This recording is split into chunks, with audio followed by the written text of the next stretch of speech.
Olá, irmãos. Aqui é o canal Restaurando a Verdade. Vamos apresentar nossas crenças em nosso canal. O primeiro será o milênio. Será no céu ou na terra? O que você acha? Inicialmente, começaremos com o conselho de Jesus Cristo, que está em João 5,39 e Isaías 28,13. Examinai as Escrituras, porque vós cuidas ter nelas a vida eterna, e são elas que de mim testificam. Também tem 1 Tessalonicenses 5, 20 e 21. Não tratem com desprezo os profetas, mas ponham à prova todas as coisas e fiquem com o que é bom. Primeira pergunta: o que a oração modelo apresenta sobre o reino?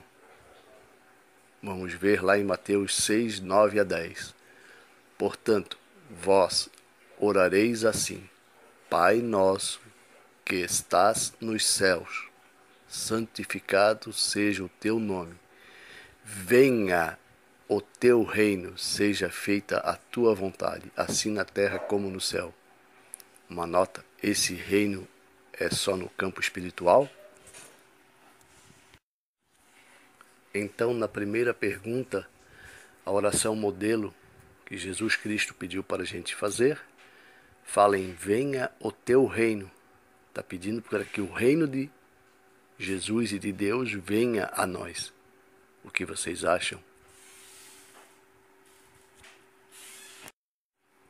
Segunda pergunta: onde fica o trono de Deus?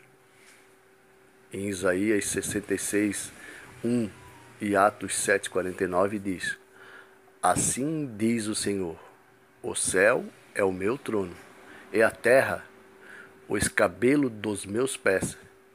Que casa me edificareis vós? E qual seria o lugar do meu descanso? Na segunda resposta, Deus falou que a terra é o escabelo para os seus pés. Os irmãos sabem o que seria escabelo? Seria um banquinho baixo destinado a servir de descanso ou apoio para os pés. Terceira pergunta: Deus deu o céu aos homens? Em Salmos 115:16 diz: os céus são os céus do Senhor, mas a terra deu-a ele aos filhos dos homens. O que os mansos herdarão? Em Salmos 37:11 fala: Davi disse: mas aos mansos herdarão a terra e se deleitarão na abundância da paz. Em Mateus 5:5 fala: Jesus disse: bem-aventurados os mansos, porque herdarão a terra. Quinta pergunta: quais são os limites da habitação do homem? Em Atos 17:26 fala: de um só fez toda a raça humana para habitar sobre toda a face da terra, havendo fixado os tempos previamente estabelecidos e os limites da sua habitação. Sexta pergunta: da onde é o homem? Em Salmos 10:18 diz: para fazeres justiça ao órfão e ao oprimido, a fim de que o homem que é da terra já não infunda terror. Sétima pergunta: Jesus voltará ao toque da sétima e última trombeta. O que acontecerá com os reinos do mundo naquela ocasião? Em Apocalipse 11:15 fala: e o sétimo anjo tocou a trombeta. Ouviram-se no céu grandes vozes que diziam: chegou sobre o mundo o reino do nosso Deus e desceu Cristo. Ele reinará pelos séculos dos séculos. Então vamos ler 1 Coríntios 15, de 24 a 28, referente à pergunta número 8. Então virá o fim, quando ele entregar o reino a Deus, o Pai, depois de ter destruído todo o domínio, toda a autoridade e todo o poder, pois é necessário que ele reine até que todos os seus inimigos sejam postos debaixo dos seus pés. O último inimigo a ser destruído é a morte. porque ele tudo sujeitou debaixo dos seus pés. Ora, quando se diz que tudo lhe foi sujeito, fica claro que isso não inclui o próprio Deus, que tudo submeteu a Cristo. Quando, porém, tudo lhe estiver sujeito, então o próprio Filho se sujeitará àquele que todas as coisas lhe sujeitou, a fim de que Deus seja tudo em todos. Oitava pergunta. O que o profeta Daniel relatou sobre este reino na volta de Cristo? Daniel 2, 34, 35 e 44 diz: Estavas vendo isso quando uma pedra foi cortada, sem mão, a qual feriu a estátua nos pés de ferro e de barro, e o esmiuçou. Mas a pedra que feriu a estátua se fez um grande monte e encheu toda a terra. Mas, nos dias desses reis, o Deus do céu levantará um reino que não será jamais destruído, e esse reino não passará a outro povo. Esmiuçará e consumirá todos esses reinos e será estabelecido para sempre. Nota: a pedra volta para o céu? Não, antes de se torna um grande monte, reino, e enche toda a terra. Este reino não passa mais aos homens, mas somente ao Pai posteriormente. 1 Coríntios 15, 24 a 28. Nona pergunta. Onde Jesus se encontra atualmente? Em Colossenses 3, 1 e Romanos 8, 34 diz: Portanto, se já ressuscitastes com Cristo, buscai as coisas que são de cima, onde Cristo está assentado à destra de Deus. Décima pergunta. Jesus terá um trono? Apocalipse 3, 21 diz: Ao vencedor, dar-lhe-ei sentar-se comigo no meu trono, assim como também eu venci e me sentei com meu Pai no seu trono. Nota: Jesus está atualmente no trono do Pai e não no dele. 11ª pergunta. Onde será o trono de Jesus? Em Lucas 1, 31 a 33 diz: E por-lhe-ás o nome de Jesus, e o Senhor Deus lhe dará o trono de Davi, seu pai, e reinará eternamente na casa de Jacó, Israel e Jerusalém, e o seu reino não terá fim. Salmos 122, 3 e 5 diz: Jerusalém está edificada como uma cidade bem sólida, pois ali estão os tronos do juízo, os tronos da casa de Davi. Atos 2, 29 e 30 diz: Varões e irmãos, seja-me lícito dizer-vos livremente acerca do patriarca Davi, que ele morreu e foi sepultado, sendo, pois, ele profeta e sabendo que Deus lhe havia prometido com juramento que do fruto dos seus lombos, segundo a carne, levantaria o Cristo para o assentar sobre o seu trono. Nota: Deus fez um juramento a Davi, dar-lhe um sucessor ao trono e a continuidade de sua descendência. 2 Samuel 7,16, 1 Crônicas 22, 8 a 10, e também tem Mateus 5, 34, 35, que diz: Mas eu digo, não jurem de forma alguma, nem pelos céus, porque é o trono de Deus, nem pela terra, porque é o estrado dos seus pés, nem por Jerusalém, porque é a cidade do grande rei. Em 2 Samuel 23, 1 a 5 diz: Estas são as últimas palavras de Davi, filho de Jessé, palavras do homem que foi exaltado, do ungido pelo Deus de Jacó, do cantor dos cânticos de Israel. O Espírito do Senhor falou por meu intermédio, sua palavra esteve em minha língua. O Deus de Israel falou, a rocha de Israel me disse: Quem governa o povo com justiça? Quem o governa com o temor de Deus?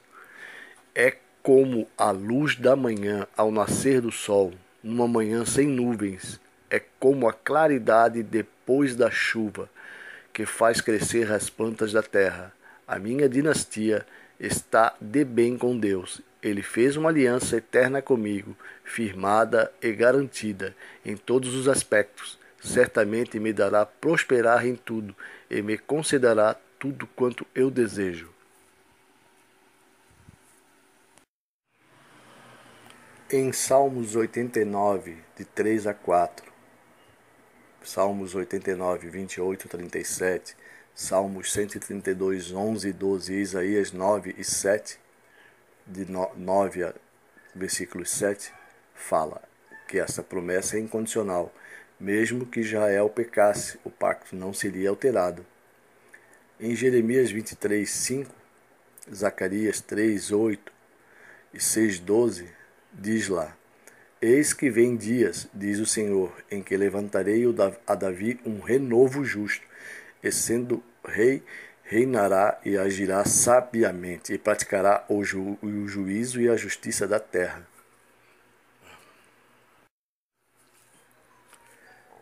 Em Isaías 11, 1 a 6, 8 e 9, está falando: Porque brotará um rebento do tronco de Jessé, Davi, e de suas raízes um renovo frutificará, e repousará sobre ele o Espírito do Senhor, o Espírito de sabedoria e de entendimento, o Espírito de conselho e de fortaleza, o Espírito de conhecimento e de temor do Senhor. E deleitar-se-á no temor do Senhor, e não julgará segundo a vista dos seus olhos, nem repreenderá segundo o ouvir dos seus ouvidos, mas julgará com justiça aos pobres e repreenderá com equidade aos mansos da terra. E ferirá a terra com vara de sua boca, e com o sopro dos seus lábios matará ao ímpio, e a justiça será o cinto dos seus lombos, e a fidelidade o cinto dos seus rins. E um menino pequeno os guiará, e brincará a criança de peito sobre a toca da áspide, e a desmamada colocará sua mão na cova do basilisco. Não se fará mal nem dano algum em todos o meu santo monte, porque a terra se encherá de conhecimento do Senhor, como as águas cobrem o mar.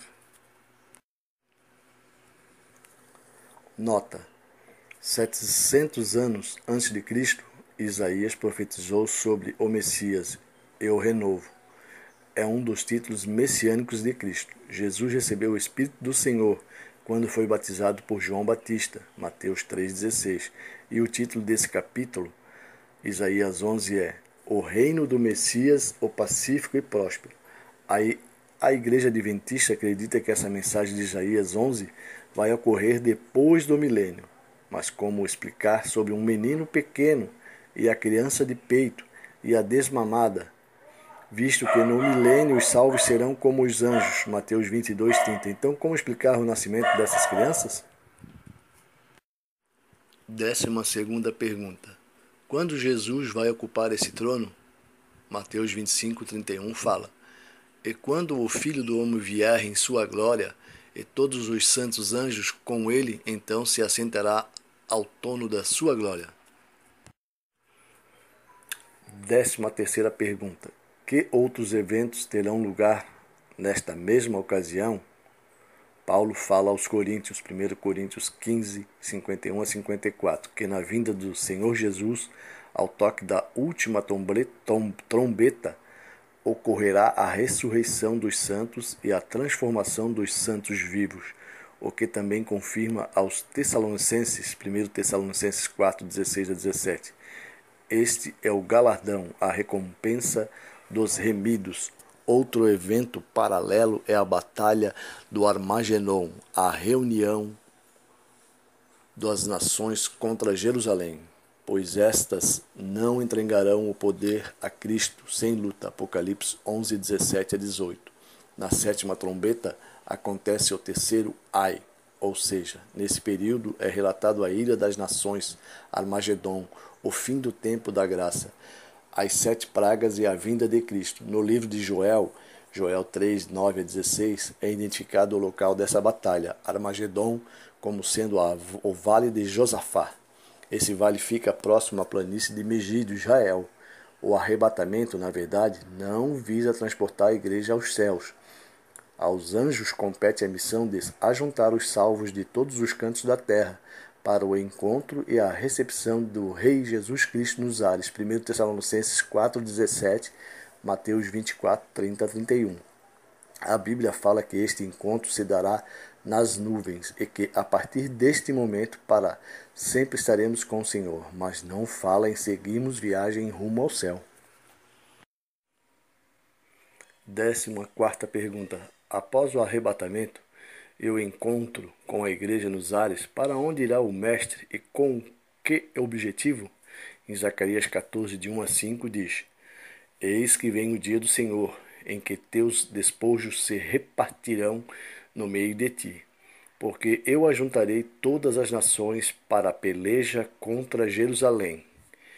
E aquele dia estarão os seus pés sobre o Monte das Oliveiras, que está defronte de Jerusalém para o oriente, e o Monte das Oliveiras será fendido pelo meio, para o oriente e para o ocidente, e haverá um vale muito grande.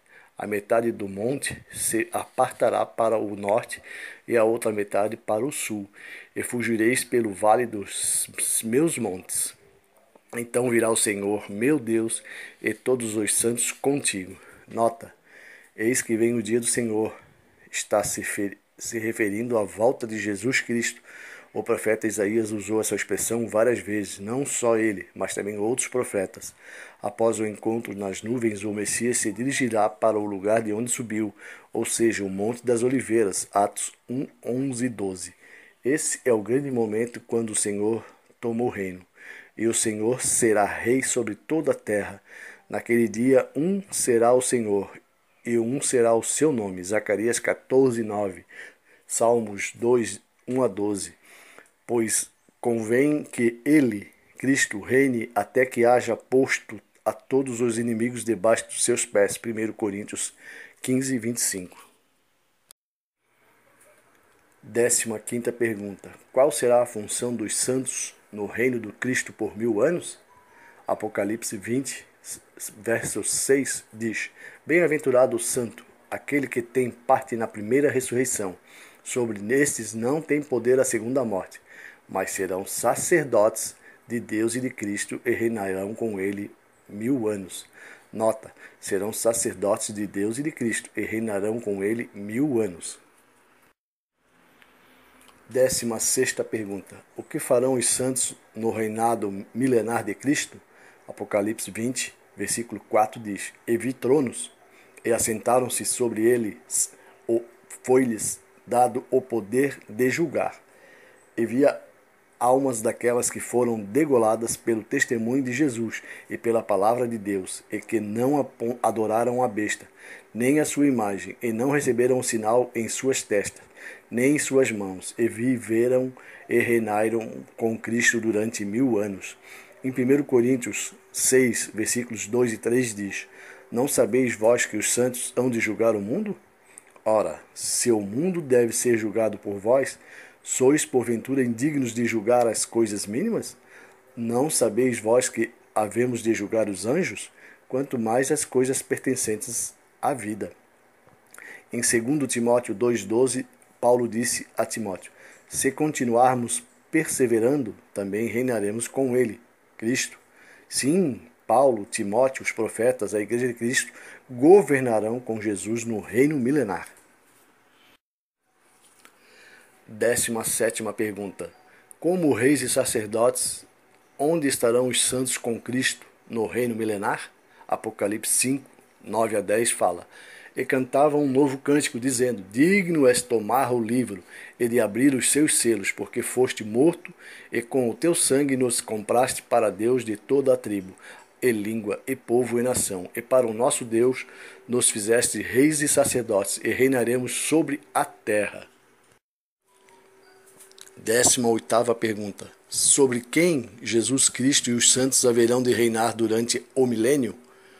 Em Apocalipse 2, 26 e 27 diz: E ao que vencer e guardar até o fim as minhas obras, eu lhe darei poder sobre as nações, e com vara de ferro as regerá, e serão quebradas como vasos de oleiro, como também recebi do meu Pai. 19ª pergunta. Restarão nações após o Armagedon? Em Isaías 24, 6 fala: Por isso, a maldição consome a terra, e os que habitam nela serão desolados. Por isso, serão queimados os moradores da terra, e poucos homens restarão. Em Zacarias 14, 16, 17 fala: Então os sobreviventes de todas as nações que atacarão Jerusalém subirão ano após ano para adorar o Rei, o Senhor dos Exércitos, para celebrar a festa das cabanas. Se algum dentre os povos da terra não subir a Jerusalém para adorar o Rei, o Senhor dos Exércitos não virá para ele a chuva. 20ª pergunta: por que Satanás será preso durante o milênio? Apocalipse 20, 2 a 3 diz: Ele prendeu o dragão, a antiga serpente, que é o diabo e Satanás, e amarrou-o por 1000 anos, e lançou-o no abismo, e ali o encerrou, e pôs selo sobre ele, para que mais não engane as nações, até que os 1000 anos se acabem, e depois importa que seja solto por um pouco de tempo. Atenção, Satanás é preso exatamente porque tem nações aqui. 21ª pergunta: após findar o milênio, o diabo será solto e atacará o arraial dos santos?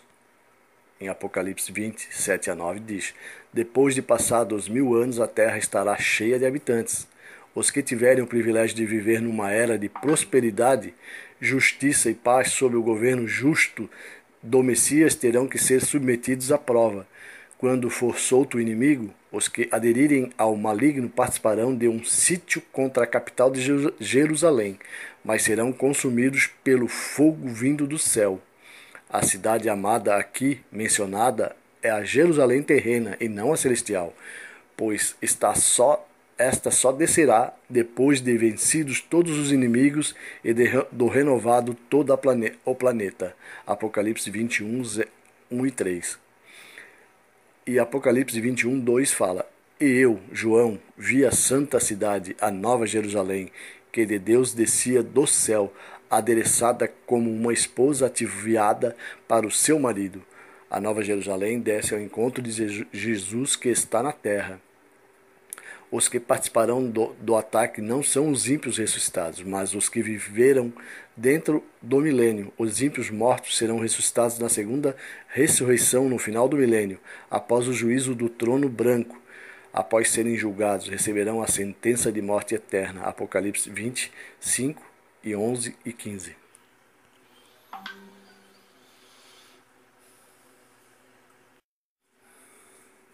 Conclusão, irmãos. No final do reino milenar, quando toda a terra estiver restaurada, Cristo devolve o reino a Deus, o Pai. 1 Coríntios 15, 24 a 28. E a cidade santa celestial descem, e o tabernáculo de Deus estará com os homens para sempre. Apocalipse 21, de 1 a 7. Consideramos o reino de Deus em 3 fases. Primeiro, o reino espiritual da graça, o atual, com Cristo reinando em nossos corações. Segundo, reino milenar de Cristo sobre a terra, a restauração ao paraíso edênico. Terceiro, reino eternal, com a renovação do planeta ao fim do milênio, a destruição de Satanás e da morte, a descida da Nova Jerusalém e a entrega do reino ao Pai por nosso Senhor Jesus Cristo. Amém.